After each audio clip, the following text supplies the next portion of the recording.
हिंदुओं पर वार, ट्रूडो गुनहगार, ये कहा जा रहा है। और इस बीच एक बड़ी जानकारी भी मिल रही है खालिस्तानियों को लेकर के। आचार्य प्रमोद कृष्णम ने बड़ा बयान दिया है। उन्होंने साफ तौर पर कहा है कि ये जो खालिस्तानी है ये आतंकवादी है, ये सिख नहीं है। और ये कहते हुए नजर आए आचार्य प्रमोद कृष्णम। और ये बयान जो है इसके भी कई मायने निकाले जा रहे हैं। बड़ी जानकारी आपको दे रहे हैं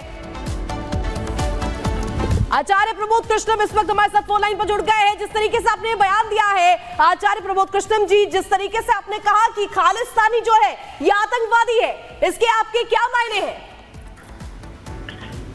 देखिए, जो भारत को तोड़ना चाहता है वो आतंकवादी नहीं है तो उसे और क्या कहेंगे। जहां तक सवाल है खालसा पंथ का, तो खालसा पंथ तो हिंदू धर्म की और सनातन की रक्षा के लिए बना था। सिक्खी जो है, सिक्खी तो सनातन के सिर का ताज है। गुरु गोविंद सिंह जी महाराज ने तमाम 9 देवियों की आराधना की, शक्ति की आराधना की। गुरु गोविंद सिंह जी महाराज ने अपने बच्चों का बलिदान दिया, लेकिन सनातन पर आंच नहीं आने दी। और जो लोग गुरु गोविंद सिंह जी का नाम लेकर के, खालसा पंथ का नाम लेकर के भारत को तोड़ना चाहते हैं, वह सिख नहीं हो सकते। सिख तो राष्ट्र प्रेमी कौम है। सिख तो वो है जो भारत के लिए अपने लहू का बलिदान देता है। सिख तो वो है जिस पे पूरे भारत को नाज है। सिख तो वो है जिस पे पूरे भारत को गर्व है। सिख वो है जिसके ऊपर सनातन को गर्व है। सिख वो है जिन्होंने सनातन की रक्षा की है।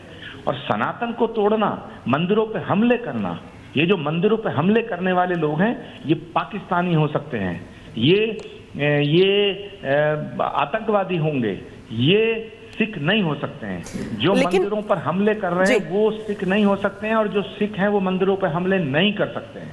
इसलिए मैंने कहा है कि ये प्रमोद जी में हिंदू मंदिरों तस्वीरें दिखा रहे हैं हम कनाडा से, जहां पर हालांकि रिश्ते काफी दिनों से खराब चल रहे हैं भारत की कनाडा के, लेकिन जो ट्रूडो सरकार है वहां किस पे आरोप लग रहे हैं कि जो खालिस्तानी समर्थक हैं उनको पकड़ने के बजाय जो वहां पे हिंदू विरोध कर रहे थे हमले का, उनको पुलिस उठा करके ले गई। और जो तस्वीरें दिखा रहे हैं वाकई में परेशान करने वाली है।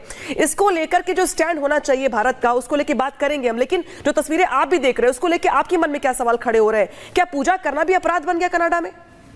ये ट्रूडो सरकार जो है ये ट्रूडो की सरकार नहीं है। ट्रूडो का पतन सुनिश्चित है।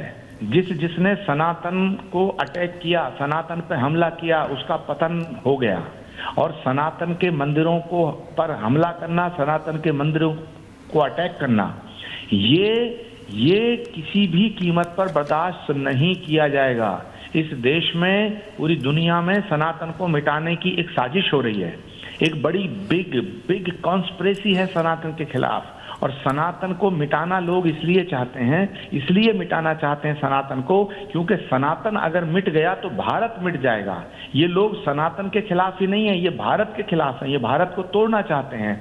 सनातन और भारत को अलग करके नहीं देखा जा सकता। इसलिए जो कनाडा के अंदर मंदिरों पर हमले हो रहे हैं, ये हमले भारत के ऊपर हो रहे हैं, भारत सरकार से। लेकिन प्रमोद कृष्णम जी, ये तो उदासीनता दिखाता है कि महज वोट बैंक के लिए ट्रूडो इतना लाचार हो गए हैं, इतना यहाँ पर उनकी लाचारी जो है वो देखने को मिल रही है कि महज वोट बैंक के लिए वो यहाँ पर जो खालिस्तानी है, जो कट्टरपंथ है, उन्हें भी नहीं रोक पा रहे हैं। उनकी शय से ये हो रहा है, ये भी कहा जा रहा है।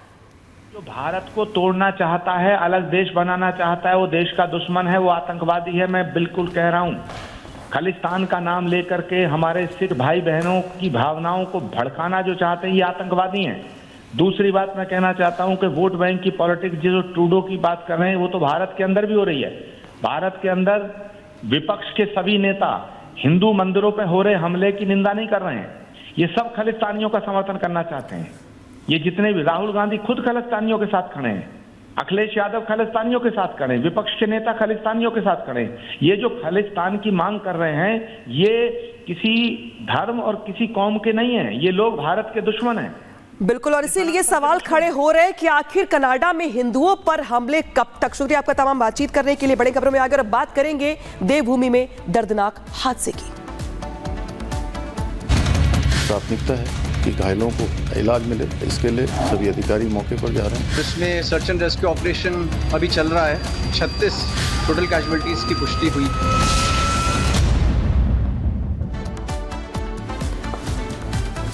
और बड़ी खबर अल्मोड़ा से आ रही है, जहां पे दर्दनाक हादसे में मौतों का आंकड़ा बढ़कर के 36 पहुंच गया है। जिस तरीके से सुबह ये बड़ा हादसा हुआ, लेकिन अब दुखद खबर ये कि मरने वालों का जो आंकड़ा है वो 36 पहुंच गया है। 4 लोग घायल हैं और 3 लोग जो ऐसे घायल हैं जिनको एयरलिफ्ट करके यहां से पहुंचाया गया है, जहां पर ऋषिकेश एम्स में उन्हें भर्ती करवाया गया है। इलाज जारी है लेकिन गंभीर हालत बनी हुई उनकी। बड़ी खबर, दर्दनाक हादसा और दर्दनाक खबर ये कि जो मौतों का आंकड़ा है वो 36 पहुंच गया है और मृतकों के परिजनों के प्रति पीएम मोदी से लेकर गृह मंत्री अमित शाह ने भी संवेदना जताई है। और देखिए बड़ी खबर बता रहे हैं आपको कि जहां पे उत्तराखंड में ये बड़ा हादसा हो गया और इस हादसे ने सबको हैरान कर दिया, क्योंकि यात्रियों से भरी बस थी ये। और जिस तरीके से अगर बात करें आंकड़े की, तो पहले सुबह में आंकड़ा जो आया वो 15-16 का था, लेकिन बढ़ते बढ़ते अब जो लेटेस्ट अपडेट है उसके मुताबिक 36 लोगों की मौत हो गई है। 3 लोग गंभीर रूप से घायल है जिनको ऋषिकेश एम्स में एडमिट करवाया गया है। दर्दनाक मंजर था ये, क्योंकि ये जो सफर था उन यात्रियों का, ये आखिरी सफर में तब्दील हो गया। तो देखिए जो ये बड़ा हादसा हुआ है अल्मोड़ा में, जिस तरीके से यहाँ पर ये जो यात्री बस है ये अनियंत्रित होकर पलट गई। इस हादसे से जुड़ी कुछ जानकारी आपको दे देते हैं। दर्दनाक मंजर और आखिरी सवार, ये सबसे बड़ा बस जो दुर्घटना हुई है, ये तस्वीर हम आपको दिखा रहे हैं किस तरीके से यहाँ पर देखिए किस तरीके से ये पूरा हादसा हुआ है। डीजीपी क्या कुछ कह रहे हैं वो आपको सुनवा देते हैं। शासन स्तर पर माननीय मुख्यमंत्री जी द्वारा कुछ कठोर कदम भी उठाए गए हैं। संभवतः इसमें जो 2 जनपद के ARTO हैं उनके खिलाफ निलंबन की कार्रवाई की गई है। सरकार द्वारा मृतक लोगों को 4 लाख के मुआवजे की घोषणा की गई है, घायलों को 1 लाख रुपए के मुआवजे की घोषणा की गई है। और जो अभी तक की मेरे पास जानकारी है, शायद माननीय मुख्यमंत्री जी भी अपने सारे कार्यक्रम रद्द करके तुरंत रामनगर जा रहे हैं और वहां से वो जाएंगे और स्वयं घटनास्थल पे और अस्पताल में जाके घायलों से मिलेंगे और घटनास्थल के बारे में और विस्तृत रूप से जानकारी देंगे।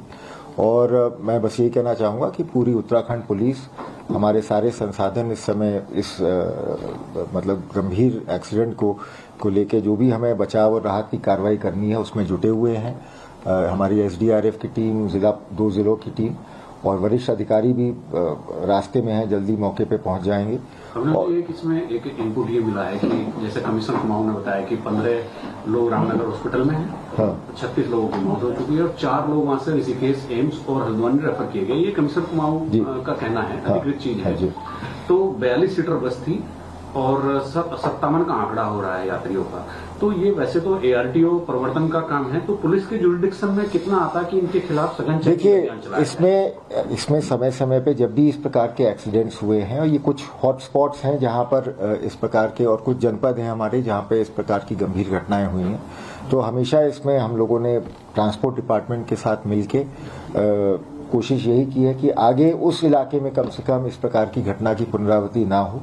और जो हमारा अपना एक्सपीरियंस है वो यही है कि अलग अलग घटनाओं के पीछे कोई एक कारण नहीं है, अलग अलग कारणों से ये घटनाएं होती हैं। जैसा अभी आपने बताया, ओवरलोडिंग कई बार एक कारण होता है, कई बार ये भी होता है कि बस जो है या जो भी वाहन है वो काफ़ी पुराना है, तो उसके मतलब ब्रेक या बाकी और जो चीज़ें हैं, स्टीयरिंग वगैरह, वो उतने अच्छी हालत में नहीं होते, उस वजह से भी एक्सीडेंट्स हुए हैं। कुछ केसेस में ये भी पाया गया है कि ड्राइवर जो है वो या तो बहुत थका हुआ था, बहुत लंबा समय से गाड़ी लगातार चला रहा था, इस वजह से थकान के कारण मतलब एक्सीडेंट हुआ, या कुछ ऐसे भी केसेस हैं जिसमें ड्राइवर।